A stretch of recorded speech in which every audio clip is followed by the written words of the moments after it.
G'day scrappers. Well, I'm here today depopulating circuit boards, well, probably for the next week, and yeah, so I thought I'd do a bit of video on just what how I depopulate boards these days. It's changed over the years, as you might have seen my early videos where I would completely depopulate the board with an air hammer. That's only now reserved for certain boards that, say for instance, a board like that I want all the chips off it, and that's when I would use the air hammer. But these days I don't, because you know, you would have seen in the air hammer videos, you get a lot of crumble, a lot of mixed stuff, and there's no way to really sort it out apart from picking individual crumbly bits by hand, because yeah, just some people have said, oh, to use a grading thing where I can sift different sizes out. That doesn't really make any difference, because you still got a mix of the components. It's not about the size, it's about actually getting the components, and a lot of things are all different sizes, so yeah, you can't single out anything. But yeah, so I thought I'd just start just mentioning that, you know, there's people that depopulate boards for different reasons. The first I suppose group of people are those that you know, scrap out eWaste, but they don't have anywhere to sell their circuit boards, but they want to go for the gold recovery, and that's the only time when you're pretty much you want to depopulate every board you get and get all the possible value out of it, all different metals, whether it's aluminium, copper, you know, and then obviously your chips and precious metal recovery stuff. But the first point of call really for a lot of circuit boards is to see if you can find a buyer like me here in Melbourne, or Board Sort, and a couple of others in the US. Not sure about in Europe whether there are actual board buyers, apart from like scrapyards that don't pay much, but they're a good place to get rid of your very low grade boards that is only base metal. So yeah, so aside from those guys that don't have anywhere to sell boards and will depopulate everything to get all the metals, if you scrap out, say, a computer, so here's a PC motherboard, you know, and I've mentioned many times before, especially guys bringing me boards, is it's not worth depopulating a PC motherboard for home gold recovery. If that's the only thing you're looking to recover is the gold, it's really not worth you know, depopulating a motherboard. You're best off selling it. So if you can find a buyer of circuit boards and that will pay a fair price for computer motherboards, you're much better off leaving them complete and selling them as is, because you're going to get much more money than the little components for gold recovery, like for instance maybe little pins with gold plating, very low value, and you need tons of it to get a decent amount of gold out of. And so the best part on this board here is the gold band, sorry, the gold cornered BGA. So this is your highest, probably your highest grade of chip that is on a circuit board, apart from really vintage chips. But and so underneath this heatsink, now when I sell motherboards, we can keep this particular heatsink on. We already taken off the heatsink off the CPU, and so under this heatsink we've got a BGA, but it's a silicon top BGA, so it's not like one of these gold corner BGAs with the plastic top and the bonding wires within this. and so on. These have very little, if any, gold recovery, and so they're such low value. So if you depopulate this board, and okay, you're getting one good chip, but you know you're getting one that's useless under there, and apart from like a little flat pack here and a couple little bits, you're really not getting any gold recovery. And you know, you might get a couple of bucks for this board, $2.50, whatever it is, depending on your buyer. But one BGA chip is not going to be worth that, really. But like I said, for those that can't sell circuit boards to buyers, then well, you might as well get the chip and go for your base metals and try and get the little pins out. You've got a bit of copper here, you know, capacitors. You can get iron for it and stuff like that. So yeah, so I just want to start off just explaining that. And same with server motherboards. Some of you might, you know, have the opportunity to score servers, and in this case, this is one of the prime examples where there's really nothing on it.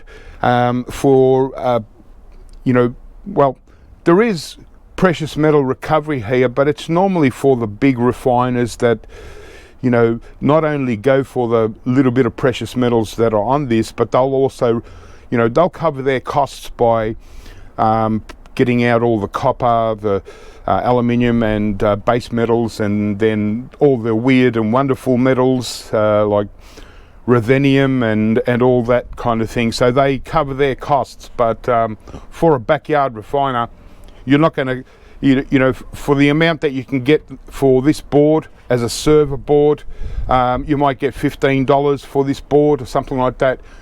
I guarantee you're not going to get $15 worth of stuff, gold recovery out of this. And you've got to remember that gold recovery also costs money to process, and chemicals and all that thing. So, you know, the only thing I can see on this particular one, some server boards are better. Like, I'm just talking about server motherboards for now, not server grade boards.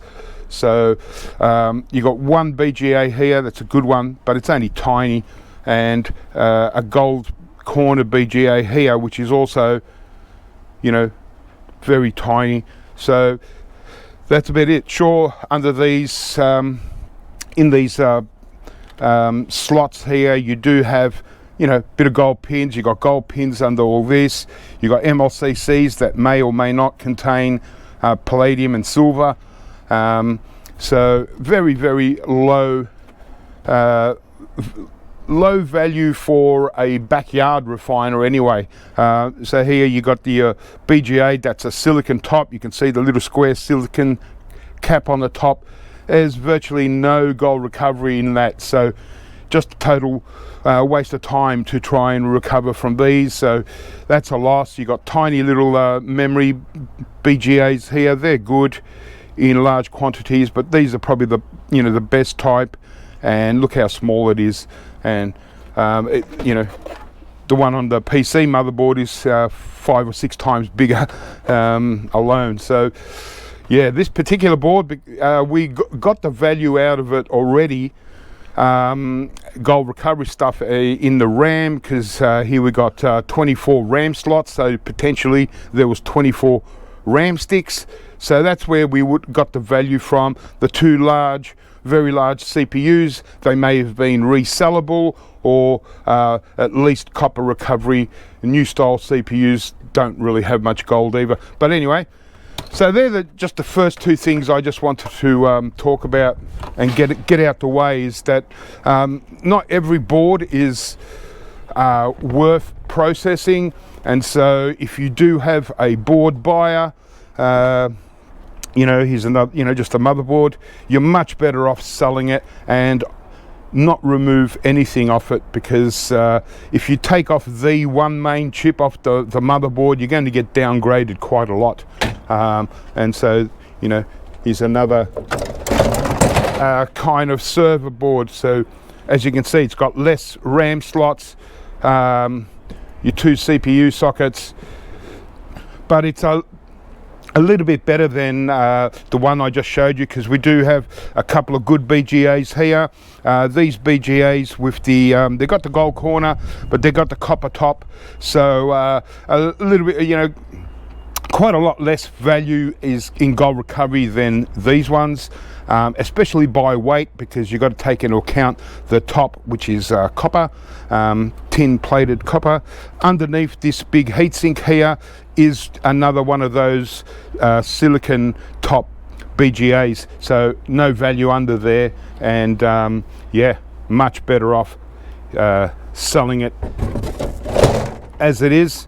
All right, so that's out the way, and yeah, so I've got a mountain here, quite a lot of vintage stuff, some oddball things. I thought I'd just go through things and show you how I depopulate. Obviously everyone's going to be different. Like I mentioned, if you're recovering your own gold, and you're not particularly looking for the value in selling the circuit board, like here's a vintage card from an old telecommunication system. Now, you know, for most people, and I recommend, you know, I would normally remove every one of these IC chips and put them in their own section. The only separation I would do is I would separate the ceramics to the plastic ones. But I have mentioned many times before that don't underestimate a lot of the plastic ones. We know that the ceramic IC chips more often than not will have very visible gold bonding wires and stuff in there, but the plastic ones, all I do, so I keep in mind that I'm happy to sell the board, so all I do is just break into one of the plastics and see for myself whether I see any gold. Now, so there's no visible gold here. You know, the bonding wires are not gold. A little, you know, we may have silver recovery here. It may be just aluminium. It could be even platinum in there, who knows? But most likely, you know, obviously there's no visible gold, so if you can't see the gold, there is no gold. You know, it's not sort of like something that's been plated over gold. So, you know, there's no point in me devaluing this board to get, you know, where I can see that obviously there is no gold. Now, maybe in these bigger chips, there may be a bit of gold. In a removable IC chip, more than likely. So if I remove this chip alone, it's not going to really devalue the board, and you can see the two little dots there. That shows me straight away that it's a plastic one, so I don't have to look, oh, is this ceramic or plastic? And yeah, a very quite an old school Japanese one. Usually I'll just throw them into my chip bucket, but just for showing for an example, just to kind of break into it and have a look, and once again I can't really see any gold. So I've got multiples of these boards, so even I you know myself now, okay, there's no gold in this chip. Now sure, we could have, you know, most likely a bit of silver, could even be a little bit of platinum, who knows.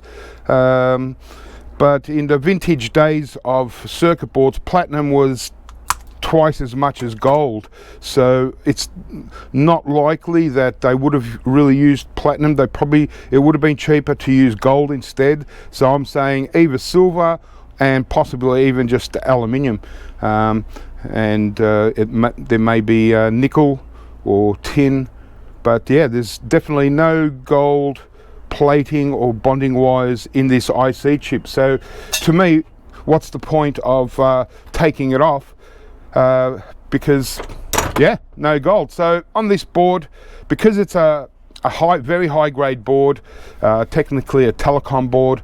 I can still remove stuff off here because I don't sell Telecom boards. I just sell the next level down, which is server grade boards, which could be don't necessarily have to be from a server. It's just it's what we call them, what I call them anyway. My buyer just calls them high grade board. And so that category fits a lot of things, whether they're reasonably high grade, like well, the lowest of the high grade is like the server board that I just showed you before, and then we can go super high, and it's the same price. So it's worthwhile for those that have time is to sort the boards out. So we got 2 EPROMs. One is definitely showing gold, so you'll always have a silicon chip in the center, and then around the outside this one is showing gold and this one is showing silver. So all I want, obviously for anyone really, you want the gold one, because we can see the gold, so it's definitely gold recovery. It's a ceramic IC chip. This one is also ceramic, but we can't see the gold, so therefore why even remove it? We might as well keep the weight on the board. And the only other different chips on here, there may be these ones may be ceramic, so I'll just see and I'll try and crack one open. No, they're only plastic too, and again, no gold. So because I've got multiple of these boards, I use one just to work out what's what, and then the next ones I just move on. The only other different chips are these wide ones. So I'll grab one of these, just twist it off. It broke half, probably not the half that I wanted. But so far, the bonding wire alone is not gold.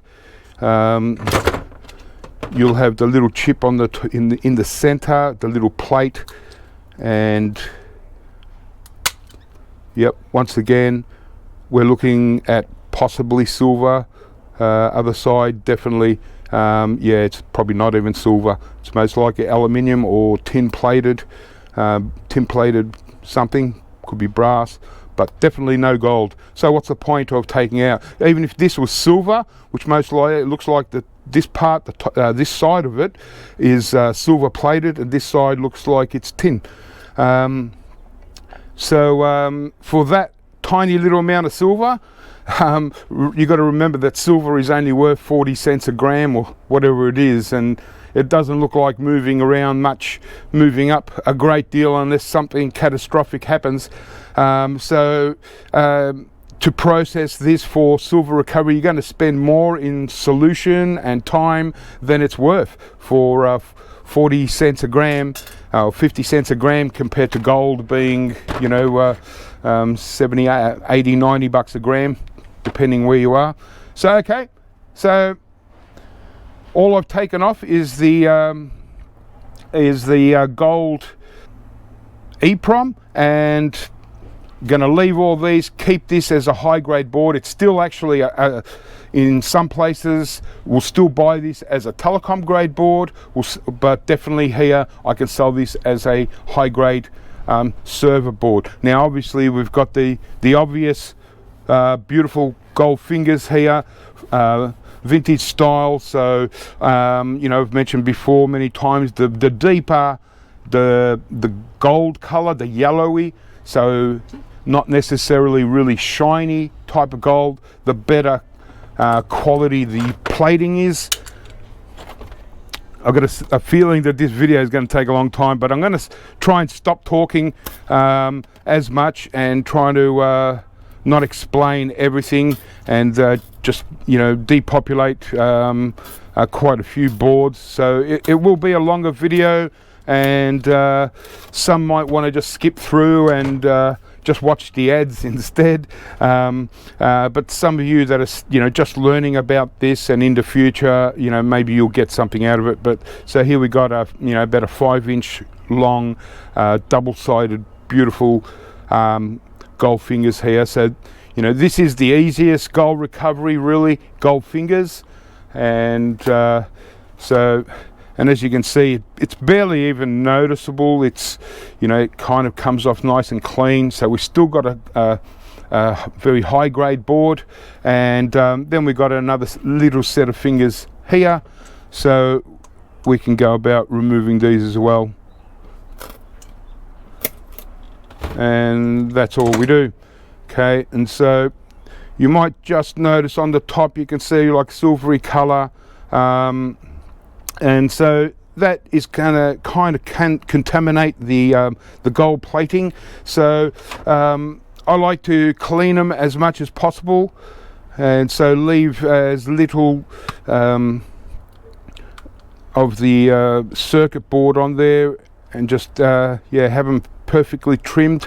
I have seen quite a few gold recovery videos where they've said, oh, okay, I'm going to do 2 pounds of gold fingers, and I see the fingers and they've got so much circuit board on them, and that, so it's very hard to determine the, you know, a closer gold recovery rate, because not all fingers are the same when they haven't been trimmed, especially if you're, you know, you're not trimming them yourself. You know, you're buying them in bags from eBay or wherever.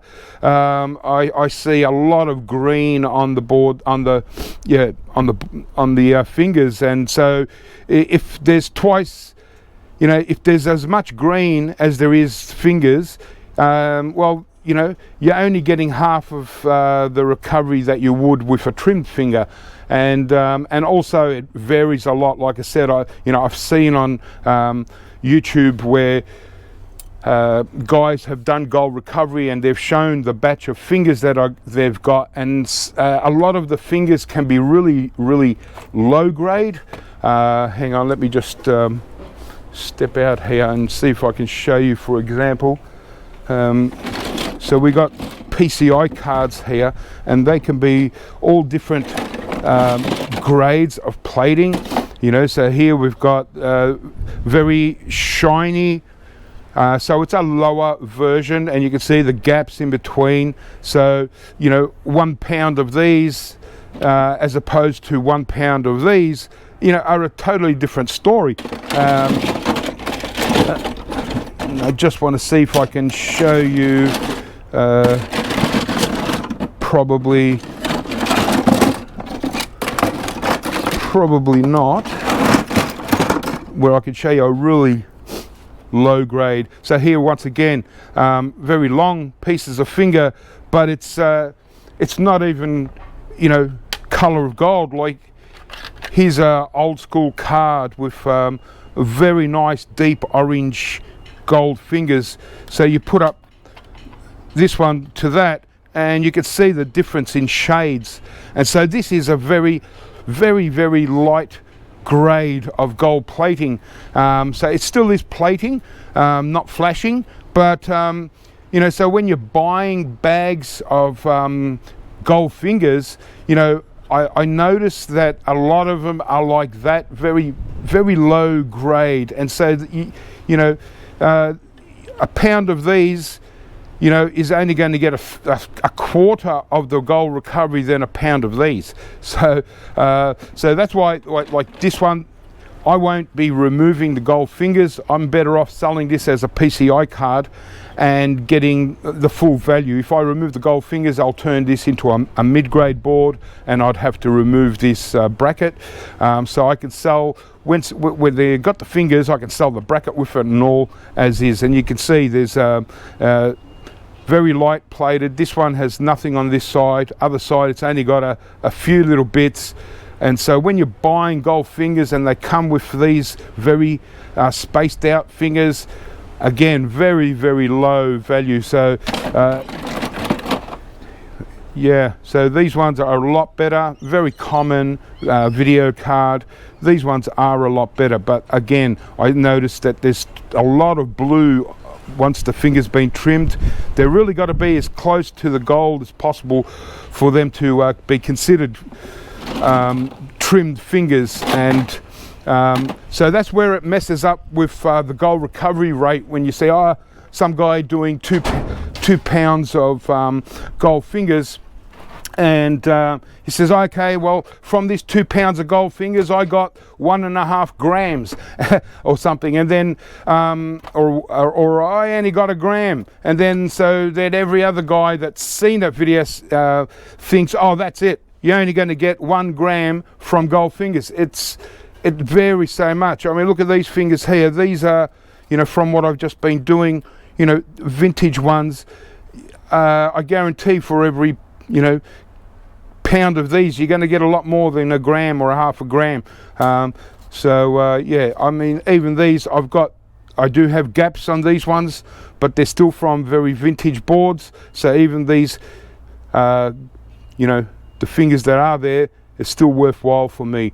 But if I was to sell these to someone, I would separate the spaced out gold fingers to this, because so these two on top are the same length as this, but we're going to get double or triple the gold from the bottom finger than we do the same length and weight of the 2 top ones, you know, because they've got gaps both sides. And so yeah, so it really does vary so much. So I don't necessarily I take gold recovery ratios with a grain of salt, because it really does vary a hell of a lot. So we've taken off the 2 sets of fingers here. We've taken our EPROM. We've established that these chips are all just silver or aluminium or whatever, so I can still sell this as a high grade board. And believe me, this high grade board, as you know, I've had comments recently saying, oh, you shouldn't be picking off stuff and then trying to sell it to the buyer, you're ripping the buyer off. No, not at all, because this board is worth, by weight, is worth 5 times more than this board, but they pay the same price. And basically they're basing it on these kind of boards. This is a bonus to them. Unfortunately, here in Australia, I can only sell this as a telecom grade, as a server grade board, just like this. But in say in America, you should be able to get telecom board grade, same as maybe some places in Europe, just depending on where you are. So certainly not ripping off anyone, my buyer, because they're getting just as they're getting much more value. In fact, I spoke to my buyer recently, and you know, a while ago, and he said, yeah, last year, you know, we did very well with the gold recovery thing, because yeah, they're paying me the same prices as they were 3 or 4 years ago. Gold's gone up quite a bit in 3 or 4 years. So yeah, and you know, when we're sending them quality stuff and they're not paying the right grade, of course they're making good money. So here's a board. This is a DLP board. So there was a DLP from a projector, and so this is the board that they mount on. So I've got that, you know, got the value of the DLP. You can see this, you know, it's most likely going to be flashing. So we're not going for the gold plating or the flashing that you see on a circuit board. You know, I get guys bring me board and say, oh look, there's gold. You know, no, it's a different gold. It's not compared to say these BGAs. Now this is a reasonably high grade board, but my buyer wouldn't really consider this as a high grade board. So instead of me trying to get high grade, server grade, I'll just bring it way down to a base mid grade. And so all I need to do for that is pretty much just leave these 2 chips on there. I can keep these 2 beautiful BGAs, and even these 2 square memory BGAs as well, and just leave 2 chips. Because there's really no rubbish on this board, they're still going to get, that's still well worth mid-grade board. There is a tiny little gold band crystal oscillator, and so that's usually the first thing I take. Every mid-grade board almost every board, when there are gold band crystal oscillators, I take them off. It's a very small specimen for you, but yeah, ceramic base, metal top, gold band around there, and inside it's like a little ceramic CPU almost. By weight, the same value as a good quality ceramic CPU, for the gold bonding wires inside. So there, your gold band crystal oscillators are my favorite thing, and certainly really good value for gold recovery, and something that I'm going to have fun one day processing. So all I want out of here, like I said, I'll take these two memory BGAs and they just pop off. Right, so you can see BGAs, these really plasticky underneath ones, usually very good gold recovery rate. And there we go. They're only, you know, very thin. They weigh virtually nothing, but it all adds up. And then to continue, and this is all I really do, is just use a flathead screwdriver underneath the BGA and pop it off, and there we go. Got a beautiful gold corner BGA, and the other one as well, because this is too high of grade to sell as a mid-grade, but not enough to sell as a really high grade. So in America, these would probably go as peripheral boards. I'd rather take off the couple of BGAs and sell it as the next one down, or you still might, yeah, you probably won't get peripheral, but here in Australia we can get mid-grade. There still is a good BGA and a flat pack and no dead rubbish, so no one's getting ripped off. I'm just making sure that I'm not getting ripped off. Here's a same thing, same board actually. Take off the bit of metal, so I've already done that, so I'll leave that one. How are we going here? The battery's getting flat already, so, and here's a good example actually. So you can see all this gold flashing, and yeah, once again I get people say, oh, but look at all the gold, this must be really high value. No, it's actually not, because it's only flashing, you know, and you can see all the little bits of flashing around it. This also is a DLP from a projector, and so no, it's the gold that you see is not the gold that you're looking for. You know, I get boards completely flashed on the back. Sure, you can get some gold recovery out of them, but it's you know, if I was really processing my own, a lot of it, you know, I might remove this really wide flashed stuff, and you know, just for the fun of it, see how much gold you actually get. But you're going to need a lot of this to see the value, and then you're going to use up a lot of solution to get this flashing off the copper and so on. So it's up to you, but as far as when we value boards, we don't take into account this gold. It's just not, it's not the thing. And we do have another bigger gold band crystal oscillator and a huge gold corner BGA, and yeah, so once again I'll bring this down just to a mid-grade board by removing the nice BGA and removing the gold band crystal oscillator, because regardless of the grade of board, the gold band crystal oscillator, removing that is not going to, you know, you're not even going to notice it. And that's still a really good mid-grade board. We've got little tantalum capacitors. The only time I remove some tantalum capacitors is from mid-grade boards. I don't bother removing them from high-grade boards. I prefer to leave them on to make them look pretty good. And yeah, so it's still a good mid-grade board because there's no rubbish, still got chips on it. I can still get this other BGA here like before, the memory BGA. Yeah, like I said, these are good by the pound. They're a good recovery rate, but still, even though it's obvious that it's been partially depopulated, I can still probably get a mid-grade board for it.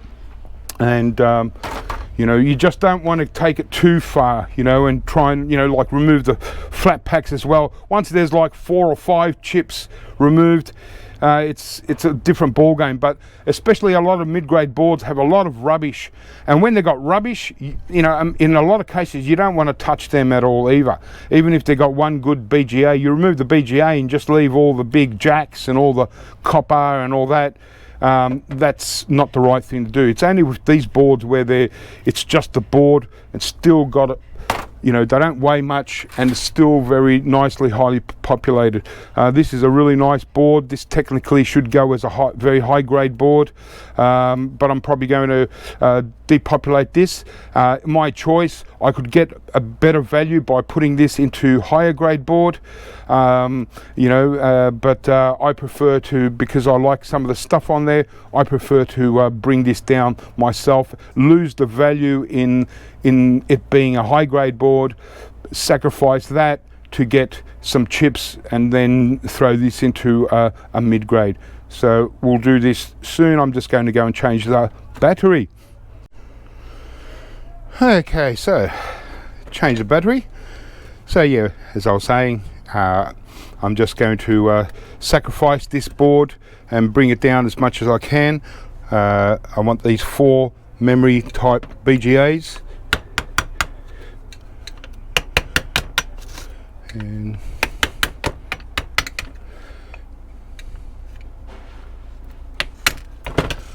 okay, there we have it, and I'll show you when I finish this board just all the things that I'm looking for when I'm depopulating. But again, it's still a very high value with 2 BGAs, and obviously if I've got the choice which one, obviously I'm going for this one because it doesn't have the copper top.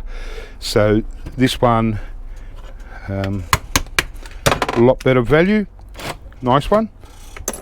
All right, now this side, yep, that's what you would expect from a pretty much a mid-grade board, really. It is quite depopulated, but I'm prepared to sacrifice that. And over this side, I've got the chunky tantalum capacitors, I've got the gold band crystal, and also I might as well take the this BGA, and you might notice these little orange plastic capped, they're also tantalum capacitor, but they're actually, compared to these tantalum capacitors, these are a much higher value, and they also contain a very good amount of silver content. So as far as silver is concerned, these are really the only thing that I'm prepared to go for the silver with, because they do have by weight probably a good 30% of weight is in silver, so they're awesome. So, and because it's just a mid-grade board, yeah, I will take the larger tantalum capacitors, these yellow ones, and then take these high-grade tanties. Unfortunately, we don't get too many of them. They're just not on boards these days that much, and so, but whenever I spot them, I definitely take them to add to the collection. And yeah, I will show the things that the gold band off, that I like to keep these days, because it has changed over the years. A lot of things I was just purely speculating on, and so yeah, so it's still a great board as far as for what I'm selling it for as a mid-grade board. So yeah, well, the things that I'm mostly after these days, and so I mentioned the gold band crystal oscillators. Okay, so they're my number one priority whenever I see them, regardless of what the board is, because they're quite small. You don't really notice them removed off the board anyway. So yeah, happy to get them, especially when they're huge ones like these ones. Yeah, really love them, and like I said, they're as good for gold recovery as most ceramic CPUs, and as you know, these days we just don't get that many ceramic CPUs from motherboards and stuff, because you know it's been a good 35 years since they brought out you know, PCs with ceramic CPUs. So yeah, so this is as good as it gets these days, and but yeah, I love them. And sometimes you get the most obscure board and you'll get 5 or 6 on the boards. A lot of times these I think they're Wi-Fi cards that go onto boards on modems or all kinds, but you can see there's a gold band crystal right there, you know. So each one of these tiny little boards you can get, you know, a gold band crystal. So they're my number one thing that I go for now. And so funnily enough, I didn't even notice them when I first started recycling e-waste and picking for gold recovery. Yeah, I didn't really pay attention to the gold band crystal oscillators, so I did miss a few years of picking them, and you know, I would have had, you know, quite a lot more than I did. But this little jar, you know, it does take quite a long time, and it probably only weighs at best half a pound or so. So that's number one. And then obviously you got your BGAs. So the two main BGAs that I go for, I don't really worry about the copper top ones, and obviously you know, no point in wasting time on these silicon top ones, although this is a CPU, so the reason why we call this a green fiber, so we're going for the gold pins. It's got nothing to do with this silicon chip, but when the BGAs are just mounted on the board, they don't have the gold pins. On a lot of motherboards you'll see just a BGA like that with a heatsink on top. It's just a waste of time to take them off. Might as well keep the weight. So the two BGAs that I'm going for are the memory, usually memory type BGAs. So they don't have gold corners, they're just straight out BGAs. You see the bottoms, you know, sometimes these long ones I like from Cisco boards. Yeah, so all these BGAs without the gold corner and the excess plastic around the outside, I consider these quite a good high grade board, and some are better than others. I mentioned, so you got these kind of BGAs, and then the more they all kind of look similar, but the more plasticky looking ones, they turn out to be really good for gold recovery. So that's one BGA, and then obviously the gold corner BGA is what everyone is after, and you can see the excess plastic on the outside, but and it's not really about what's on the plastic, that little gold corner, and under that, it's not really about that. It's mostly about the plastic chip on the top with all the bonding wires going through. So them two.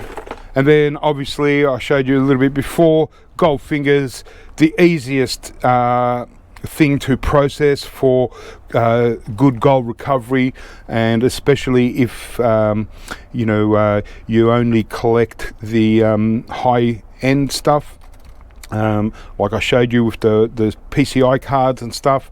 If they're not high end, or there's too much value on the card itself in weight, I'd rather sell them than pick the gold fingers off and reduce the grade.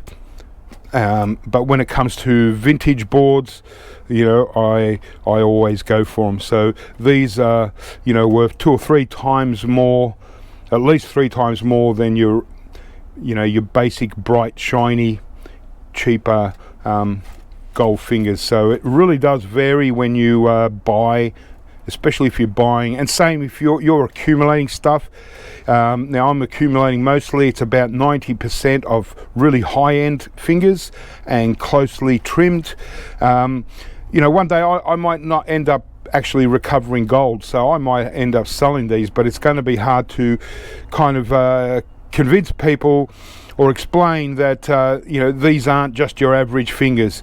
You know, these are so I might be forced to at least process the gold fingers. But as I've always mentioned, if you're picking for gold recovery, it's not all about a lot of people like to process themselves, or maybe are learning to process and recover gold for themselves. But I don't have to process these if I don't want to, because we already know what the rough quantity of gold recovery we're going to get from these. So we can always already value these just as they are. Sure, there's still a long way to go. You've got to process them and all that kind of thing, use up chemicals, but we do know what value roughly we're getting out of these, and so very easy to just sell them. So don't force yourself to recover gold, especially if you're not properly set up with a fume hood and all that kind of thing. So far we've got the BGA chips, the gold band crystal oscillators, and the gold fingers, and then obviously we've got IC chips. So your standard plastic IC chips, and I categorize them into two mostly, and the ceramic IC chips. So like we know, mostly in the ceramic you got a much better chance of getting gold. Like I've said, don't be surprised with some of these plastic ones. They can be even better than the ceramic ICs as far as gold recovery. Some of them, especially on old CRT TVs, we don't get many anymore, but some of them really surprising on the IC chips on them, on the low grade board. So IC chips, plastic or ceramic. And then the other type of IC chip that I usually take are the memory ones. So you might get this off RAM or off just circuit boards. They're very thin, long, and they're IC. They've got legs on two sides. So these are the other ones that I like to keep separate. So basically three IC categories: memory IC, plastic ICs, ceramic ICs, and whether they're removable or not. And as well with the ICs, I've always called flat packs. So legs on four sides, and some of these can be really good, for gold recovery too. And so that's the other thing I'd keep. And then I've done quite a lot of tantalum capacitors. So you got the SMD, the surface mount ones, which are the black or yellow long ones. You got the resin dipped type of tantalum capacitor. I showed you the little orange capped plastic ones, ones with that contain a lot of silver. But now and then obviously you got your old school tantalum capacitors like these. Very hard to determine which ones are tantalum capacitors and which ones are not. I spent a long time trying to work out which one's which, but they all kind of look the same after a while. But I'm less on when I first started doing eWaste. I used to pick tantalums off everything, off the very high grade. Now on the very high grade, I just leave them. It was more of a speculation because they're that kind of metal. They're a conflict metal, but it doesn't look like they're going to be super valuable in the near future. So, and the other thing I used to really focus on was the MLCCs, obviously because of palladium. And when I started, palladium was nowhere near what it is today. It's sky high, much higher than gold. But I used to pick MLCCs off pretty much everything, but now I really limit it to very high-end boards. And what I'll do is I'll pick off an MLCC and I'll take a magnet, and if it's completely non-magnetic, I'll take them off the board. but there are three kinds. There are ones that are very magnetic, and they're usually the ones that only have base metals. The magnetic side of them is the nickel. That's what makes them magnetic. But some MLCCs also have a little bit of nickel, but they're noble metal MLCCs, so they do contain palladium and silver, and so but they do have a little trace of nickel, and so therefore they will be slightly magnetic as well. So they tend to sort of like stick to the high powered hard drive magnet, but a little shake and they fall off. So there is a tiny bit of nickel in there, and so that they're a little bit more confusing. If you use a lighter gauge magnet, like a magnet from a speaker, and say about an inch over or half an inch over MLCCs, and they won't pick up as well. Whereas the base metal MLCCs, even a speaker magnet will pick them up from half an inch away. So yeah, I take less MLCCs than I used to. I don't worry on regular boards. It's only when they're really high-end boards and they're a distinct sort of browny color, or a pale, almost a light gray color. They're the ones that kind of stand out to me, and I'll pick one off, test it on the magnet. Non-magnetic, I'll take them. I'll take most of them, but less and less do I worry about them. And probably the only other thing, the thing that I used to pick a whole lot of were crystal oscillators. So the difference, so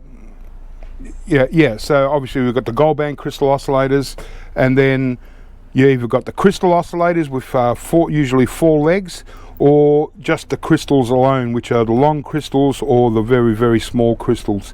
And I used to pick them all off. Now I don't really bother, because back then some of them are good, like these. They got gold legs, and they may even have a little the crystal, the metallic part inside might even be gold. But I started collecting the crystals because of silver content. And but you know what, these days, it was mainly speculating. Back then, 10 years ago, kind of speculating that silver might go to, $150 an ounce or something like that. It hasn't, and it's still sort of hanging there. It is just an industrial metal. It's not like gold, but then again, palladium is an industrial metal, and look at palladium. So I've got heaps and heaps of them, and I don't even really like to buy these anymore, and I certainly don't pick them off boards anymore. I just leave them, because I've speculated on them long enough, and to me now it's mostly about gold recovery, and it's about the cream things. So the BGA's number one, the gold band crystal oscillators, and then IC chips, flat packs, and that's it. Obviously gold fingers, and then you got gold pins. They vary a lot.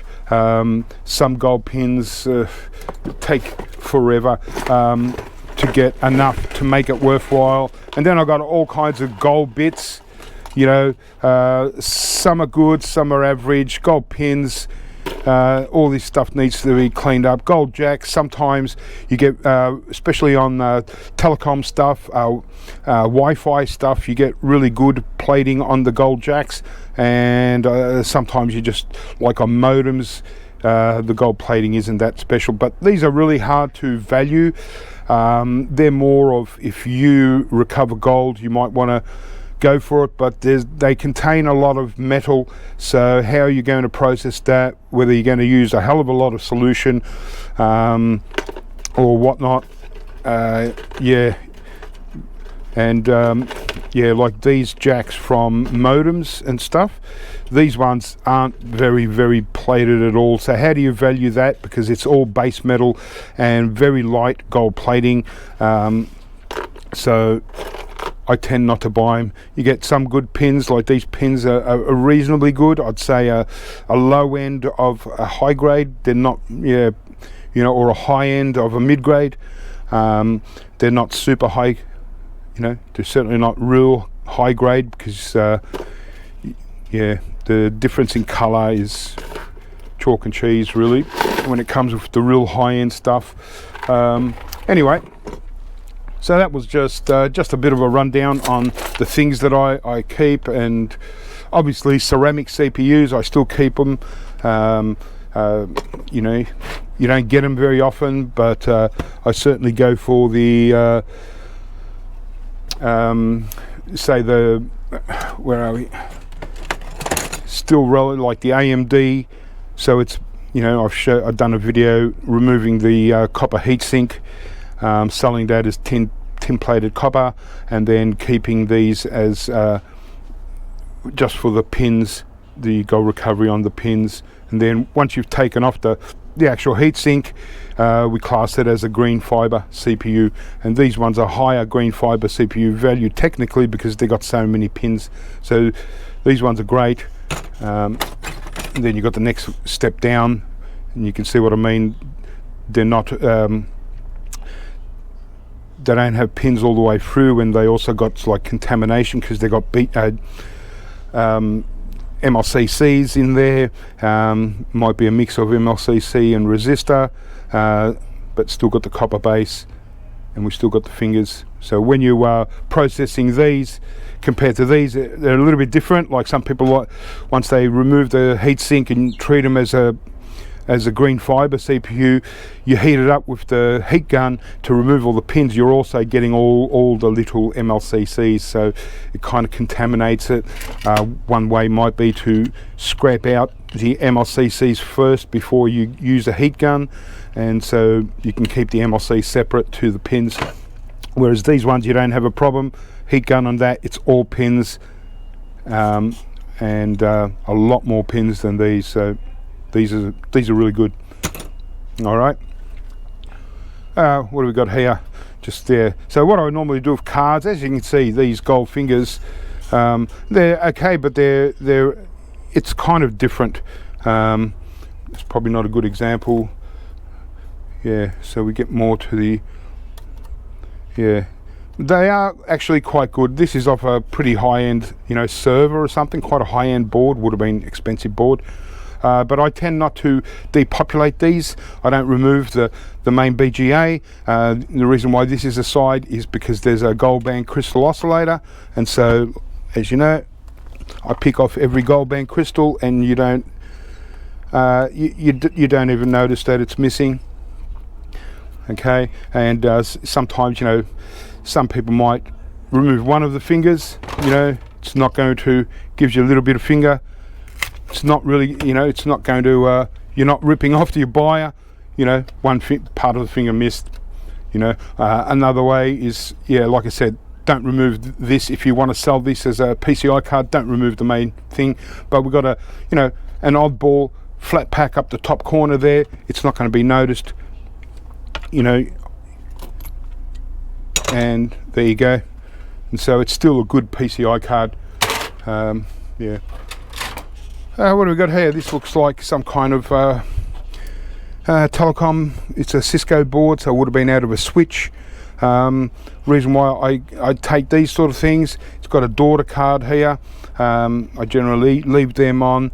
It's this sort of like really, you can't really sell this as a, even though it comes from a switch and it's a Telecom, it's really hard to sell this kind of thing as a Telecom board.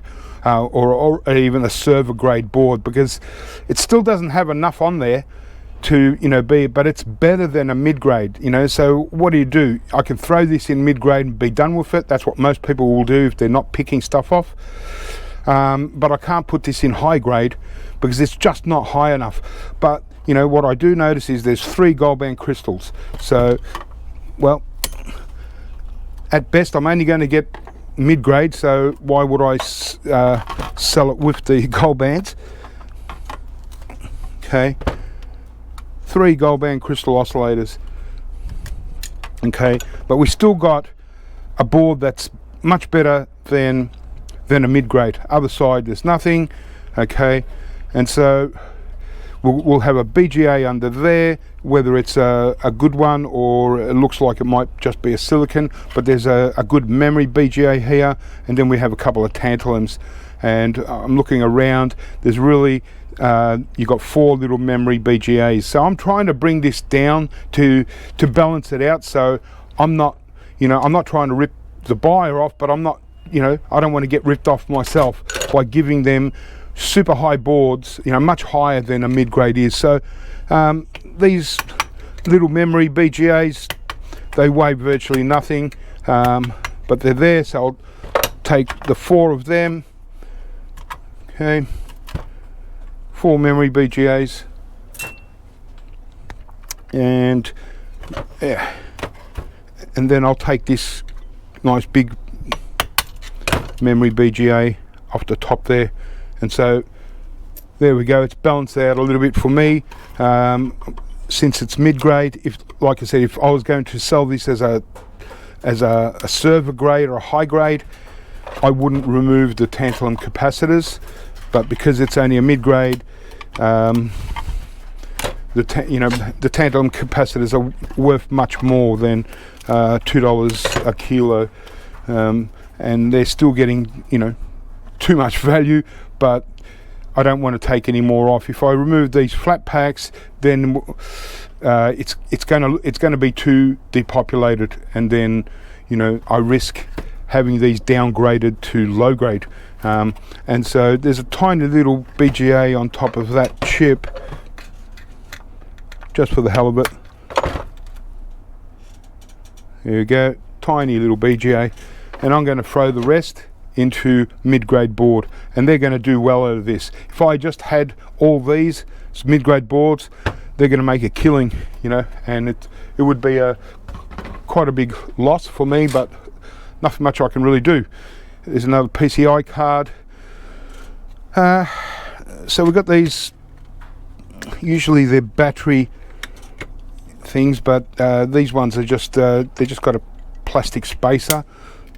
So take off the spacer, and it's a memory stick, so I can put this into RAM, even though it's not your standard looking RAM stick, because it's a 512 megabyte memory stick of sorts, so I can put that into RAM, still get away with it. And then on these, usually got so I don't take off the heatsink, and there's a copper top BGA there, but obviously we don't want to touch that. There is a little gold band crystal in there. I'm used to these cards, I get a lot of them, so I always know that there's a gold band crystal on there. There we go. And the rest, I don't, there's nothing really to touch. Don't want to touch any of the actual chips. We don't want to depopulate it, leave the fingers and sell it as a PCI card. And so that's kind of what I'm doing. These don't go as PCI cards. They're just a riser card, right? And they're just a mid-grade. Now, some people sell me a lot of these, and they're just mid-grade. Okay. Now you can remove the fingers, but once you remove the fingers, you basically got a low-grade board. Okay, especially with these plastic stuff on it. Some of them can be quite good. You can get away with throwing it. They might have a couple of little chips that you can still throw into mid-grade, but in this case, I can get mid-grade, but these fingers are quite good quality. So I'm prepared to sacrifice it myself, whereas most guys wouldn't. That sell me boards, but they're not into gold recovery. But if you're into gold recovery, no problem. Now see, there's quite a bit of green on there. I want to trim that green before I put it into my stash, because I don't want, I want as close, as neatly trimmed as possible, right? Also reduces the weight and the space, so I can say, okay, I've got X amount of fingers, and this is how much I got out of it, rather than you know, showing low recovery results simply because I had a lot of weight of just board, dead weight. So that's good enough, as close as I can get. And now, yeah, I might be able to throw one of these into mid-grade, but if I had like a dozen of them, I'd have to throw them into low grade, which is kind of like a no grade. It's not a good board. You can see all the little spots and you know, gold spots, and again, this is what people get you know, distracted on. It's just a mid-grade board with fingers. It's not a PCI card really. It might be able to get away with throwing this into a PCI card because it doesn't have the steel bracket, so it doesn't have dead weight or anything really, just got the fingers. But in this case, and there's a couple of fingers sort of been busted off at the top here, in this case I prefer to I'll just get the fingers and just throw the board into mid-grade, and it's still a mid-grade board.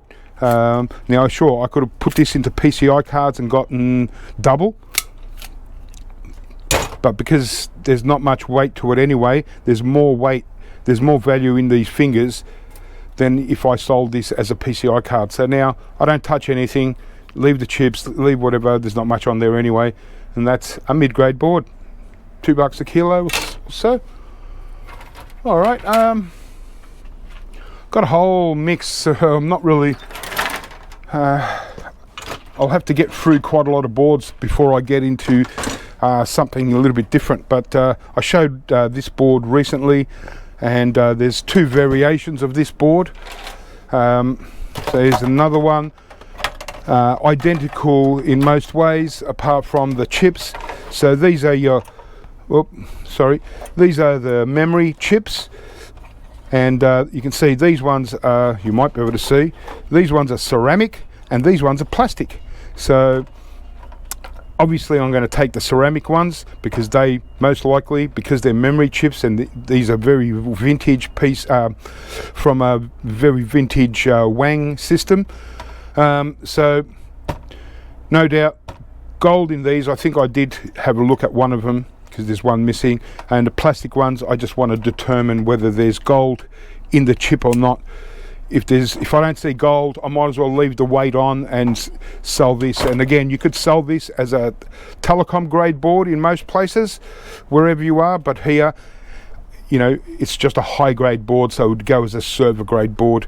Even though I probably bought this board as a Telecom grade, I do have my own Telecom grade when it's just chips and nothing else, but I always bring it down because I know I'm going to take a few things off, and I bring it down and sell it as, you know, so I don't lose a great deal, but I get the stuff that I want. So we'll check one of these plastic memory ICs and just determine whether there's visible gold or is it just silvery colors. And okay, so underneath, so you got the central plate. Sometimes you might think it's gold, but it's more copper. So we just got to determine what's what. Okay. All right. Okay. It's strange. So it's silvery on both sides, but on the edge it's actually gold. So no doubt it's kind of like a solid bonding wire. Okay, yep. I'm just trying, I'll get it in the light. Okay.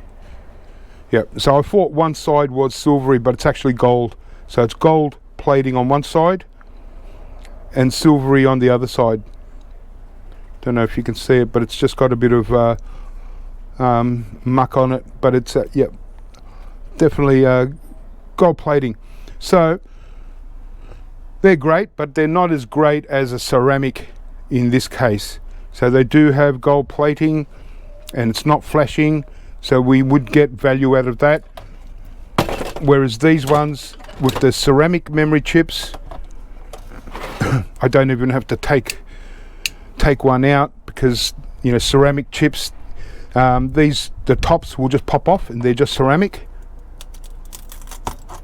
Okay, and so this is just your ceramic cap, so there's nothing in there, no bonding wires or anything. Okay,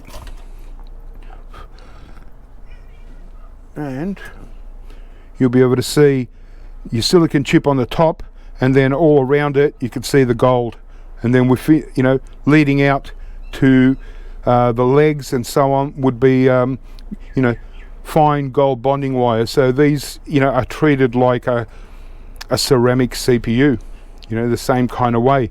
You want to crush up this ceramic and process it just like any ceramic CPU. The legs themselves don't have gold, but yep, there'll be gold right through that to every part of that ceramic, because of leading to every finger by the looks. But they're ceramic,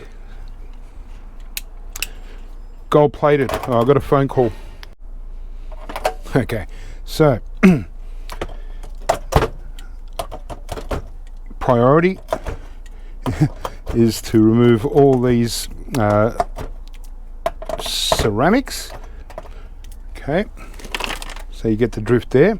Now this board has got quite a lot on there to deal with and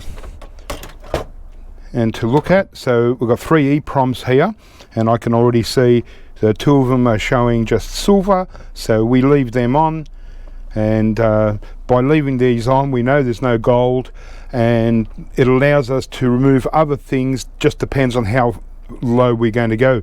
Obviously we're going to take all these ceramics off, so that's going to be a whole blank section. We do have a very nice gold capped EPROM here.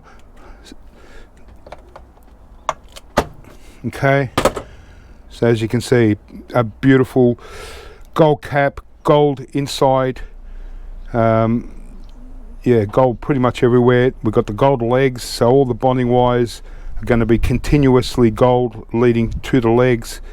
Very high end gold recovery wise, but also when you know, stuff like this can also be very collectible, and so you're going to get obviously a lot more value for it selling it as a collectible than you would gold recovery. But you know, whether you have the time and can be bothered trying to sell one EPROM, you know, but yeah, sometimes you can get quite a lot of value in it. It's a Motorola, and it might be something really good. Obviously being an EPROM, it would have had a sticker over the top, so now that we've removed the sticker, most likely the memory in that has been destroyed, so it would have to be you know, reprogrammed or something. But just as a, you know, that's to actually use it, but just as a collectible alone, it could be a really good one. So that's one to keep aside. And then we got 3 removable ICs, probably kind of like this main one would be kind of like you know, the main.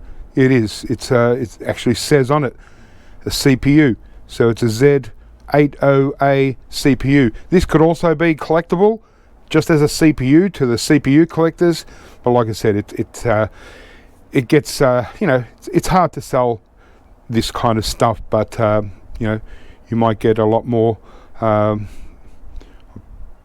know, have to re-straighten up the fingers, probably the pins messed that up, but I'm not going to worry about that. I'll leave it, because I'm pretty sure that this one, being a CPU, is going to be good gold recovery, and so this is where it comes with plastics.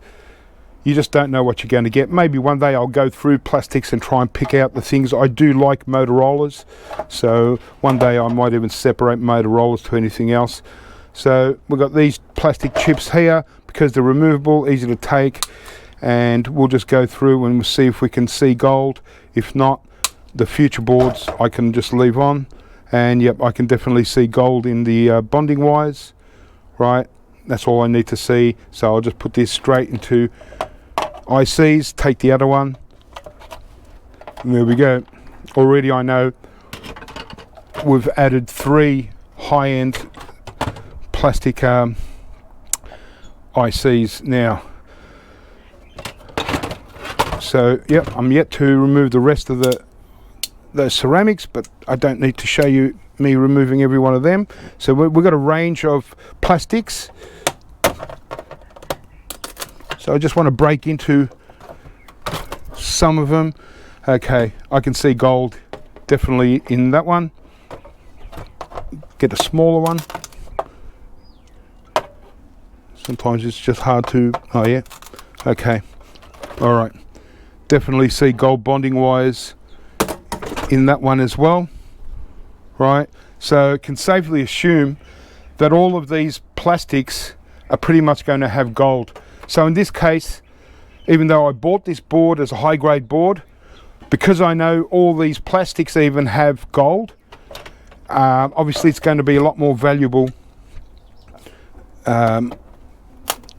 for gold recovery. Yep, definitely. So because these came from that Wang system, very vintage, all I'm going to do here is totally depopulate. Even these little dip switches, they can also have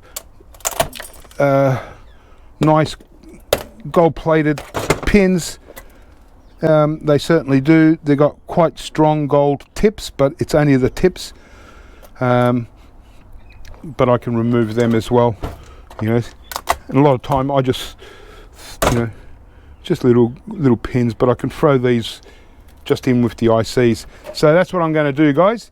I'm going to completely depopulate all these IC chips off this board, and then obviously we've got super gold fingers, very thick, but they're obviously got gaps. They're not, it'd be nice if they were complete. But another thing I do just to help with the end statistics is I go up to where the finger is and I snip that. So now we've got a solid 4 fingers this end, and it's just missing one on this end. Okay, and now I've got this gap, and this one's still got one there, so at least I can remove this part, which is just plastic. So there's the rubbish, and now we've brought this into a lot better category, a lot higher value for me, just so when I do gold recovery on these fingers, I got a much more accurate statistics on high-end fingers, and so the weight isn't like any more than 5% of blank space. So do the same here, right, almost full. Remove the rubbish part, and there we go, reasonably good trimmed. Does have a bit of solder, probably silver solder, but if I try and get too much off that, I'll probably cut out a bit of the gold, and because they're so high end, we don't want to do that. So there you go. So that's the verdict on this particular board. No point in showing you me depopulating everything, but it's every chip is going to come off, and I'm just going to leave there. There is silver solder, or not solder, just tracing. Other side there would be silver solder, and so, you know, some of you might want to keep the board after depopulating for silver recovery, but whether it's worth it is another thing. Also, these switches, they'll have little gold contact inside, and as you can see, they've got little legs, and they're really nice gold plated. So these legs will go, battery again, but there we go, nice gold pins. And like I said, inside here most likely there'll be silver contact, possibly gold contact. Yeah, it looks like gold contacts leading from, or at least continuation of the gold pins. So yep, they're pretty good gold pins. and don't know if I can get to the actual contact. Not that I really focus too much on that. You know, I get a lot of comments saying, oh, you can get, you know, a bit of gold in there, a bit of gold in there, and silver in there.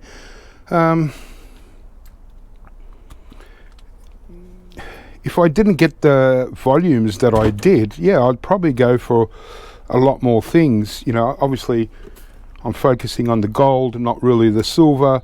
And, you know, you don't see many silver recovery videos because there's just no real value in it. Yeah, don't know where the contact went, or whether there's probably no contact point in here anyway. Don't really know. Maybe in these ones, not really sure. But like I said, I'm going to completely depopulate it and then just throw the board away. It's no real good. Even got like little old school tantalum capacitors. I can get them. And yeah, some of you may go for other things for silver recovery. You know, you got a crystal there, not interested. These things, there's nothing really in there. There might be these little brown flat things. There may be I think they're inductors, I'm not sure, but yeah, there may be trace of silver. But you know, to get a gram, you'd probably need 500 of them, if that, and that's, you know, maybe more. You know, for a gram for 50 cents, nah, not for me. And then we've got the same thing here. Obviously, determined that these plastic memory have gold, so there's no reason why all these plastic wouldn't have gold. So once again, completely depopulate it. And even that's a gold EPROM. That's a gold EPROM. And that's a silver one. So when they've got gold, when you can see the gold, got no problem. And like I said, it's around the outside of that little little chip in there. Little can't remember. Silicon chip. That's what it is. All right. All right, here's a different type of Wang board. So as you can see, yeah, underneath the texture, it's got Wang component side. So it's obviously a card. We got 3 nice chunky flat packs. I always take the flat packs when they're like that in removables. So this one, so far, once I remove the removables, we're going to get it to, it's still going to be much better than a mid-grade. So I'm hoping that the IC chips show some gold, and I'll do the same thing. I'll completely depopulate these. And so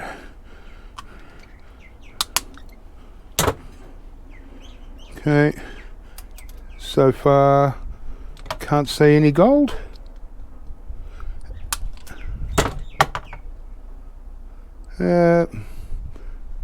Couldn't see any gold in that one. We'll get one of the long ones. That's better, we break it up a bit.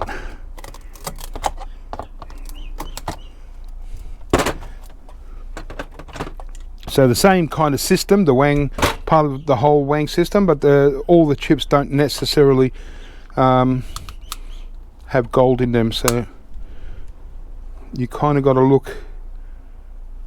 Can't see anything there. So it is a long process, this depopulating, you know, so it's a lot of time investment, and for me, you know, I've had to sort of decide what to do and what not to do, because, you know, I could spend all my time just depopulating. So far I haven't seen any gold ones.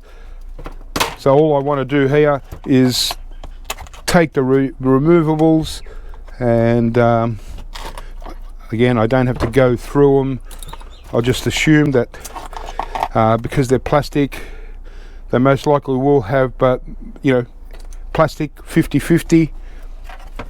or even less than that, but because of vintage, and these flat packs usually are really good, can be really good for gold recovery. So just pop them out of the little slots, and we will have a look at one of these flat packs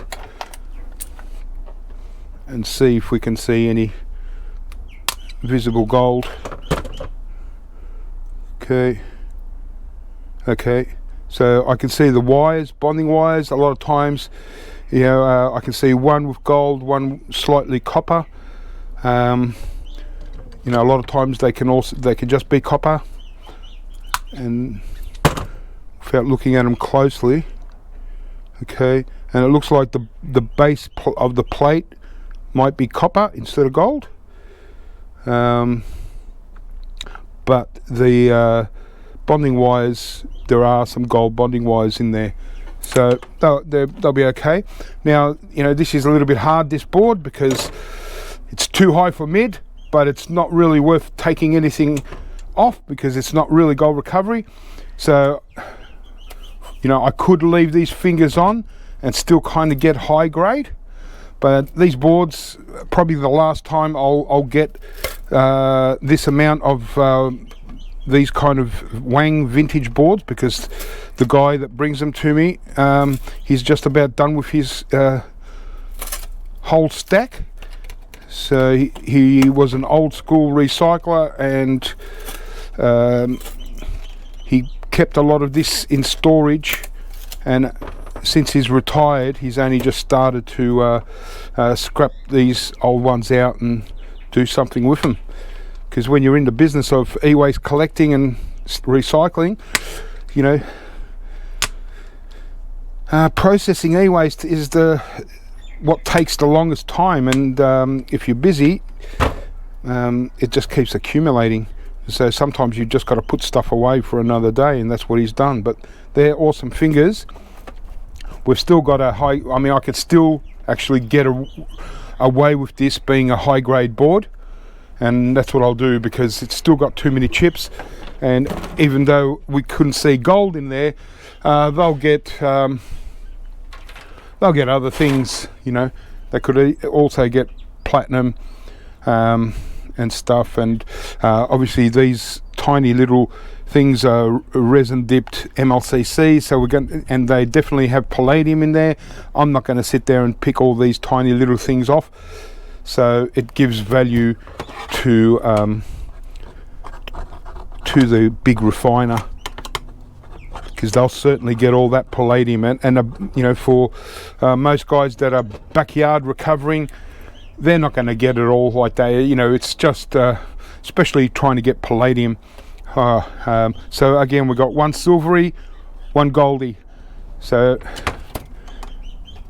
take the gold, take the plastic removable, and going to take the fingers, and then once again sample.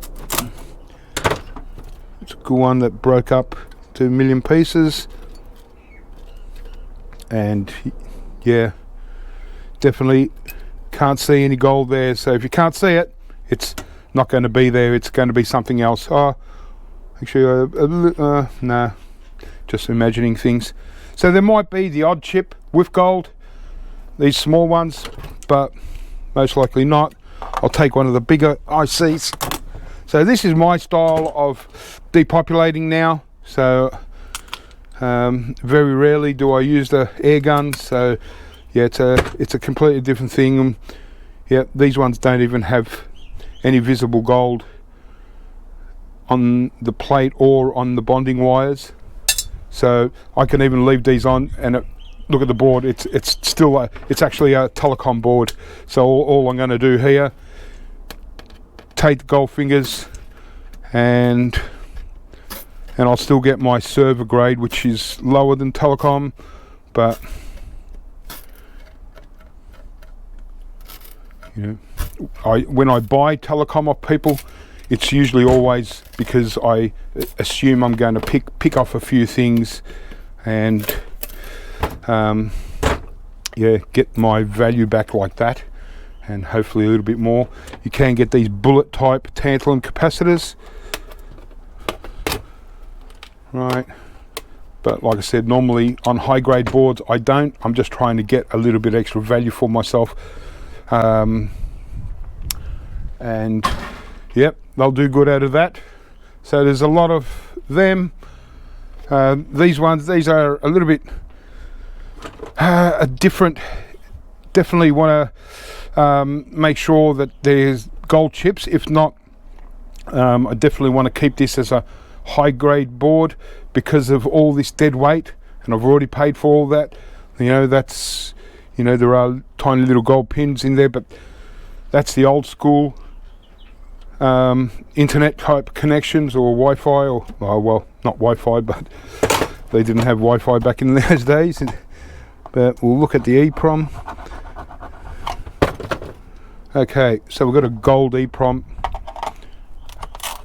I'll take that, and I'll just take the removables for now. Definitely want them. And yeah, obviously the gold fingers, and I just want to check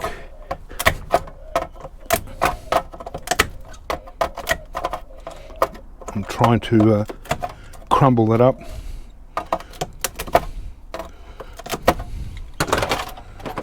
To get in there, no. So I can see copper bonding wires, right? So plastic. So I definitely want to keep it like that. Don't want to remove anything else. Probably should have checked one of the removables to see if there's gold and left the rest on. And once again, we want our real money in the gold fingers. And we should be able to get away with this. Yeah, it's still a high-ish end board. Probably shouldn't have taken, yeah, I think this one's actually gone down to mid-grade because there are a lot of gaps, and I've taken all, it's obvious I've taken the removables.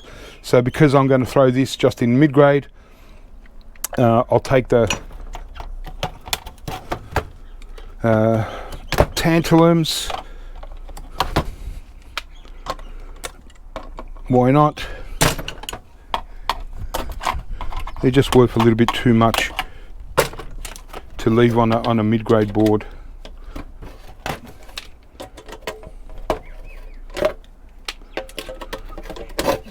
There's a couple here. All right. Yeah, so yeah, like I said, because it's got real dead weight here, and I've removed the removables, and there are gaps, it's a mid-grade board or a peripheral board. You know, some places will still technically, you know, I could sneak it into high grade, and they probably wouldn't notice. But I don't need to do that really. I can be honest.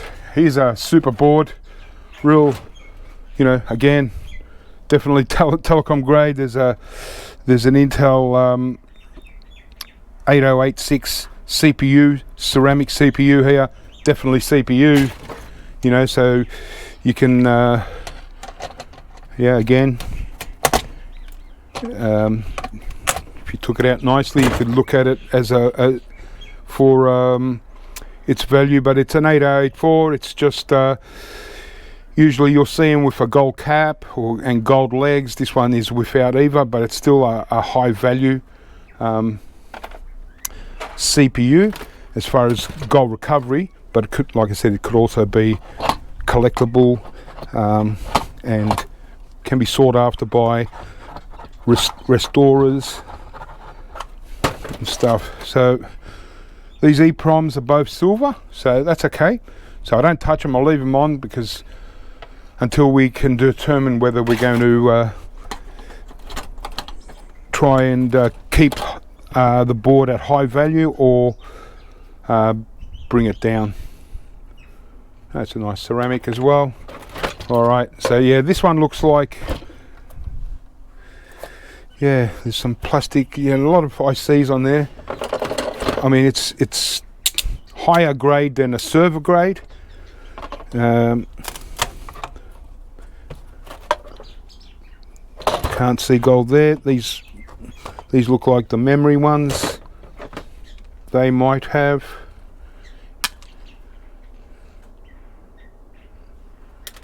Looks like underneath, maybe. No, I can't see visible gold. So again, they might be getting silver recovery out of that. Who knows? I mean, obviously I only tested a couple. Might get one more here. No, definitely no gold. So that's all with all the small ones. So what I will do, because this is a very high-end board, you know, it's all chips, so you know, technically this is a Telecom grade, but I will speculate on these large ICs. Okay, so the bonding wires definitely don't have any gold. So, you know, when I break it and I notice that there's no gold, I just throw it out, because there's no point in me keeping it if there's definitely no gold in there. So here's the center plate. Definitely no gold. I reckon it would be plated with something good. So nothing on that one. Keep that. Yeah, so it doesn't look like there's really, okay, there is one ceramic CPU here right in the center. Okay, so you know, usually you can tell pretty quickly the ceramics, and once again the top will just pop off and we'll see. Yep, so it's definitely a gold one around the silicon chip, or around that little plate. There's definitely gold. So it's, yep, like with most of these ceramic CPU ICs, and they just end up like the legs pretty much fall off once you've taken off the top. And yeah, we treat these like a ceramic CPU. I can't see any more ceramic ones, but I will. So I've just pulled off a crystal oscillator. Like I said, I don't normally do. I only did it just to give me room to get to the IC, and just speculate on that. Here's another good long IC. Grab that. And there's actually one more IC here that I would like. And these long yellow things are resistor networks, at best silver. These could be tantalums, hard to tell. But yeah, I do want this long IC, since we're not losing any value by, we're not downgrading it. And I just run a screwdriver along one side of the legs.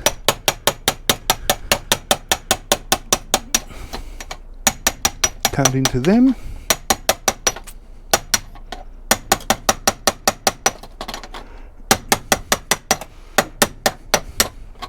Not much room.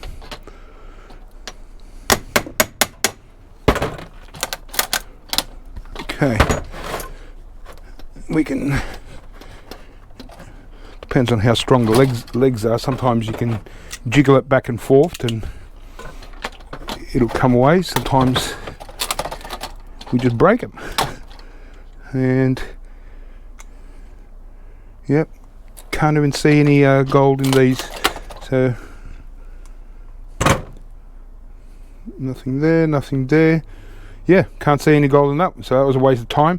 So no point in even keeping it, because one day I'm going to be processing, most likely, all the plastic ICs, and you know, if you definitely can't see gold, then what's the point of having it in the mix?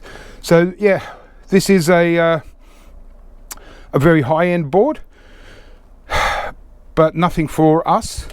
And and so they get it, and the big refiners will get whatever that silvery stuff is. Okay, so this is quite similar actually, and again we've got a nice AMD CPU here, 1982.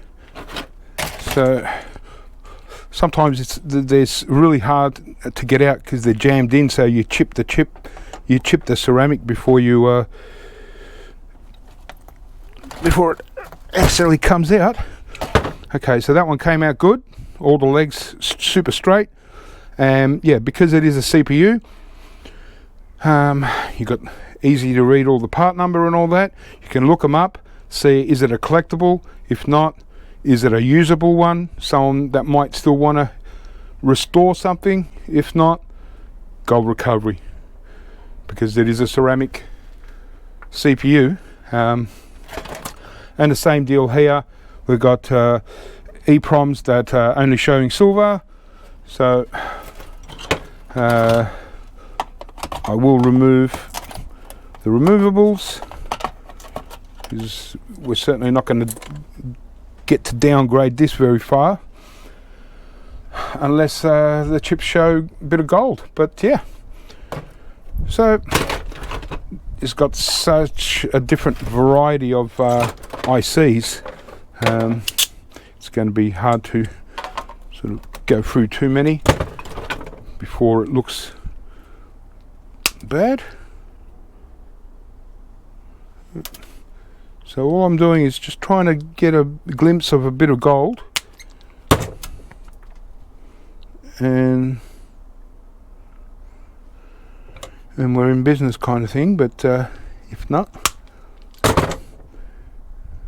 okay, all right. So you know, this is a little bit different depopulation section of the video, because a lot of people aren't, I do see a bit of gold in that one, so a lot of people aren't going to get these old school. In fact, like I said, this is probably the last time I'm going to get so many of these really old school Wang systems. So yeah, but it's different, like for in this case, if you're into gold recovery, you'd probably depopulate all of them. The first chip I took off has gold, so I've got ceramics here where we can pop the top. Yeah, we can see the gold. Another one there. Pop the top. Gold. Yep, definitely really nice gold. Don't know, sometimes hard for the camera to pick up, but so definitely the ceramics in old school usually always gold. There's a Motorola IC, usually Motorola's can be really good. So I'm just going to look at a few more. One of these memory chips. Okay, yep, definitely gold. So this one looks like a good one. What I'll probably end up doing here is depopulating this whole lot, even take these tantalums, even take these beautiful gold pins, the whole system of gold pins here. All I don't really mess around too much with them. One day I've got to spend half a year cleaning up the pins, but obviously that's all just junk, but we want these beautiful gold pins in there.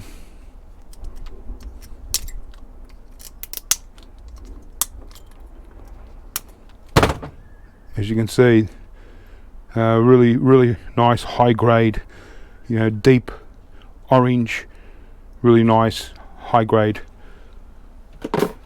good stuff.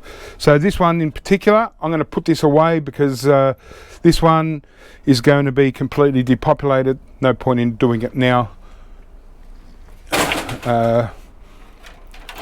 And we've got the same board here again. Once again, we've got this one's an Intel CPU 8086-2. So one more of them. The more I get of them, the better. Okay, so a whole heap of these, so I'm going to have to, as you can see, the guy was busy scrapping out all his Wang systems. This is a really nice condition CPU, some oddball plastic. They're actually Intel. They wouldn't be CPUs because that's a CPU, but they would be pretty good. Might even be collectible, that kind of thing, or usable. Because yeah, there would be still people trying to restore, but from what I understand, the Wang systems weren't very good even at the best of times. So that's a beautifully populated Telecom grade board. Fingers, great fingers, but just some gaps, but still a good set. All these, so this is obviously a memory card by the looks of it. So there you go, all this, and like I said, not worth trying to sell these cards because yeah, it is expanded memory. So this might have been, you know, a few $1,000s back in the day, but like I said, not many people are trying to restore an old Wang system, and I'm not going to spend years trying to find that one person that is. So we break in. Wow, yeah, really super. So they're all the memory chips along the top 4 rows, and can we see the gold, all the gold legs, this center plate. Yep. So you can see the gold underneath the frosty little central piece. So complete depopulation. This one will probably have to go. See, the problem with doing the air hammer is, see all the little MLCs in the middle, all those little yellow blobs. You know, when you're using the air hammer, you know, you're getting all this mixed crumble, and you know, these days I don't, you know, try and do that. I try and, you know, have everything separate at the same time, but I'm definitely going to depopulate this whole board, take every one of these IC chips, because now we know we're gold, but usually they come off reasonably cleanly, most of them. You know, some might break up, and you know, so there you go. You know, and they just look like regular ICs, and it's like, and they're plastic. Some say, oh, you know, do they have gold or do they not? And so when you put it all with a, you know, in a barrel with all mixed ICs, you know, people are wondering, oh, is there going to be any, you know, much gold recovery? Well, I know that every one of these chips have got gold, and there's stacks of them. So don't underestimate the value of IC chips, plastic IC chips. But yeah, because I did leave quite a bit of gold, so maybe this one will be air hammered, because you know, air hammer will just roll straight up and probably keep the whole IC intact, because they're so old school. They, yeah, is another, God, there's so many different variations and different boards from these Wang systems. So this is 8310 Wang, you know, yeah, another one of those oddball things. Oh yeah, we actually did one of these before, the 3 flat packs. Yep. And we determined that these ones didn't have gold in them, so I just take the removals, take the beautiful fingers, and so they're all pretty much identical. Wow, I just forgot how much there actually is, and yeah, we got decent, really decent, you know, gold recovery stock here.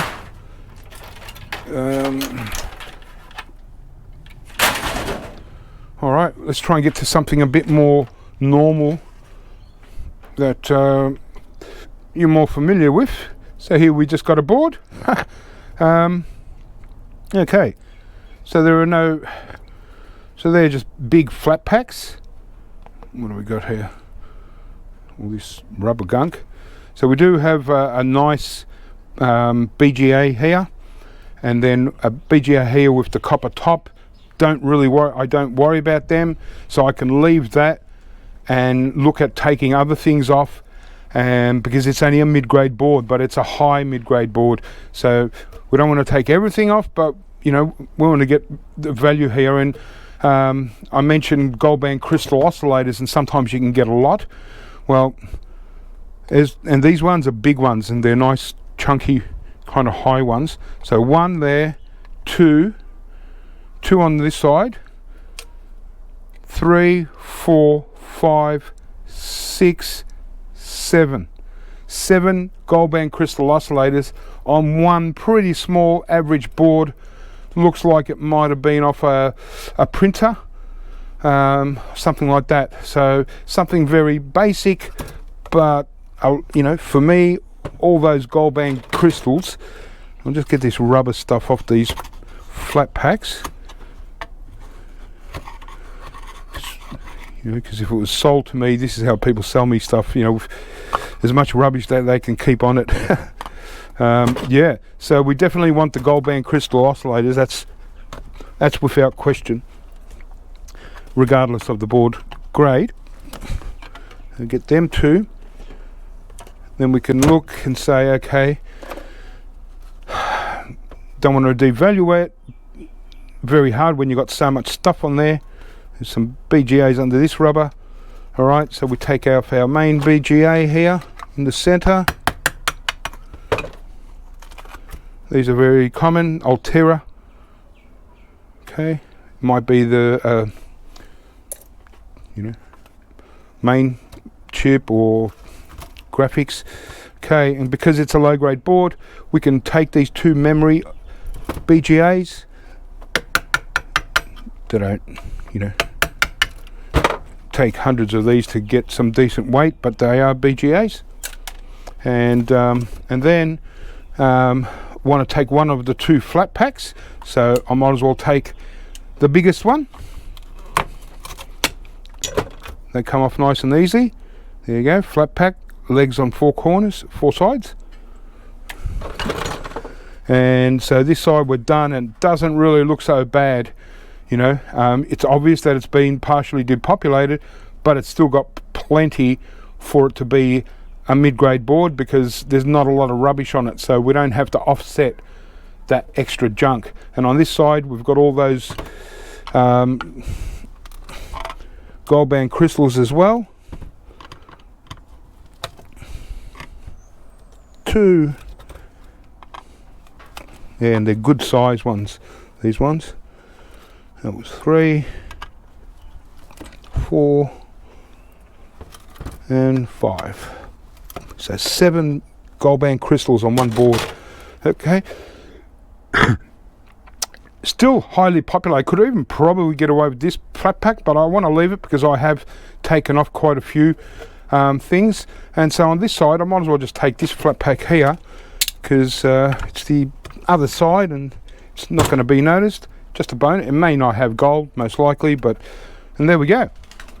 We've still got a good, for what it is, it's a mid-grade board. So here again, virtually no rubbish, not much to it. Again, flashing, forget about that. We've got a gold band crystal. We don't really want to take off the central chip, but we can get away with taking the this BGA and these, probably a couple of these memory BGAs, but just depends on how it looks as we go. But I don't want to take off the central one, because then it looks too depopulated.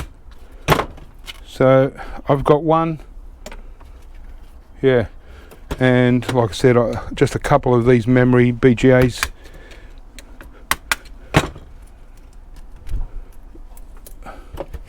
And there we go, we've still got a perfectly good board, and I'm happy with that. My buyer will be happy with that.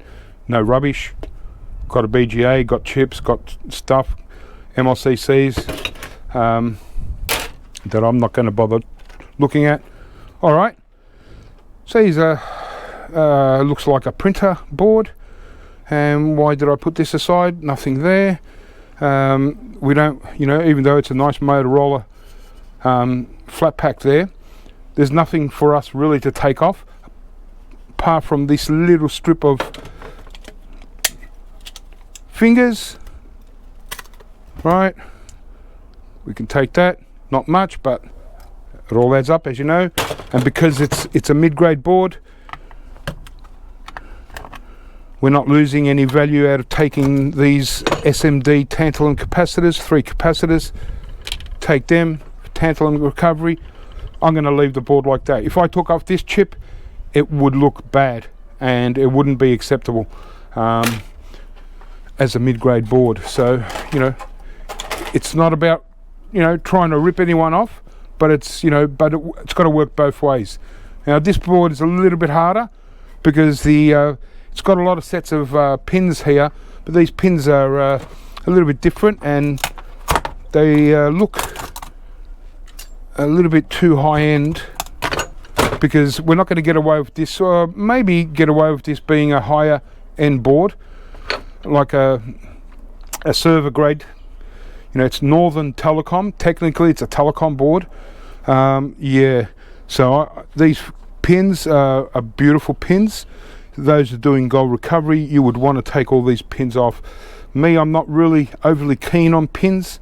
I think personally, because I don't have a great, you know, or any experience in gold recovery, I think it's going to take me quite a while to get the art of recovering from fully plated gold pins.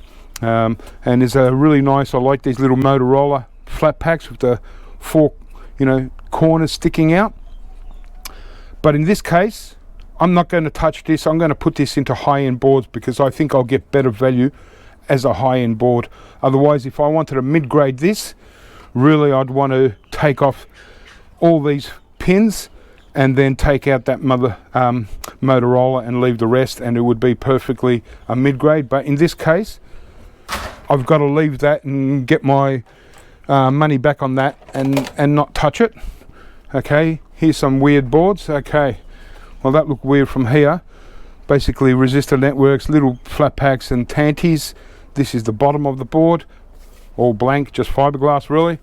But here we've got, you know, flat packs all over it. We've got a couple of EPROMs, and yeah, it's yeah, old school kind of network kind of thing, I think, of sorts. I'll check the EPROMs. Okay, so this had a sticker, but it's not actually an EPROM. It's just a regular IC, and same as that one. So they're just regular ICs, but they're ceramic, and so ceramic ICs always have to assume that they're going to be gold recovery. Certainly don't want to leave them on the board. And you know, this one's also a hard one. What brand is that? Yeah, it's a Hewlett-Packard. So this might have been off some old, really old school printer. No, it's got lights here. No, really hard to say. Yeah, I think I'm going to leave this one. So if you're gold recovering, you're going to want to, and that's all you're doing, you're not selling boards, continue taking off all the flat packs, the little memory chips, and yeah, there's not a great deal really. And over here they're just little flat packs, little ICs. These things are, I'm not really sure what these things are. They look like, oh yeah, they're resistor networks, so silver at best. So this one I think I'm going to leave as a high grade board as well, and that's how I do it, you know. So it's not like total depopulation. Here we've got a mid-grade board with a lot of junk on it. You know, probably slightly higher than a mid, but you know, not really because of the junk. Just trying to wonder why there's a gold corner BGA here. It's got a little heat sink. I don't want to touch that because it's the main chip. So there's not much value off here. I don't know. Oh, yeah, that's why there's one gold band crystal I spotted. So that's all I want from there, right? Certainly don't want to take any chips off this board. And there are a lot of boards, like I'd say 95% of mid-grade boards that I buy or take out of things just go straight to sale. I don't touch them. But the only other thing I noticed here is a set of 4 MLCCs that are kind of white. And oh, there's another gold band. But because they're kind of white and it's just a mid-grade board, I just want to test one and see whether it's magnetic or not. Okay, it's completely not magnetic, so it contains palladium and silver, so too high to be on a mid-grade board, so I'll take those, just 4 little things, you know, just little MLCCs. We'll get this gold band crystal. Beautiful. All right. Sometimes I don't have to, you know, a lot of times I don't have to get the magnet out for MLCCs because I can just sort of tell now what's magnetic, what's not. And they've got to be reasonably big enough to make it worthwhile too. But the rest, that's just a mid-grade board. Don't want to remove any chips. It was purely for the MLCCs. And this one, similar to the other one I put away, with the really nice gold pins there. Some pretty good ones there too. But this one, I'm not really going to get high grade for this. It's really not practical. So, and I can see a couple of things that I'd rather have and turn it into a mid-grade, even though it's got the good pins. I want that Motorola flat pack with the 4 corners, and also this ceramic Nortel flat pack, which isn't going to devalue it. It's plastic. It looks ceramic. Might be ceramic top, plastic base. It's weird. Nortel, good brand. So, and definitely these Motorola's. I just look for the little M logo, and I particularly like Motorola flat packs. And yeah, one day when I've got time, I'll go through all my flat packs and take out every Motorola and just have all Motorola flat packs separate. That'll be fun. And that's still actually a little bit too good for mid-grade, in my opinion. Take another little Nortel flat pack, and that's pretty good for a mid-grade board, considering the pins are super pins, and they've still got plenty of chips on there, more than they could ask for anyway. All right. I'm just going to have to tip over a lot of these for now that I've already done. And here's a real weird one. It's got a lot of dead weight. God, don't know what to make out of that. So there was obviously cards coming out of there. There's, you know, quite a lot of junk here, ports here, even though it's got good pins. Yeah, pretty much all dead weight. And this side, yeah, it's starting to look like a much better board. It had some removable flat packs in there. I think I might have bought this board and maybe the buyer already took out the removables. There's one ceramic flat pack I can see here. It's a Motorola, and this one will be great for gold recovery. And so maybe I paid higher grade, I'm not sure, but I want to bring this down to mid-grade definitely. So I'll put this I'll leave this here for now, and I'll just go and put a new battery in, and we'll make a start again soon.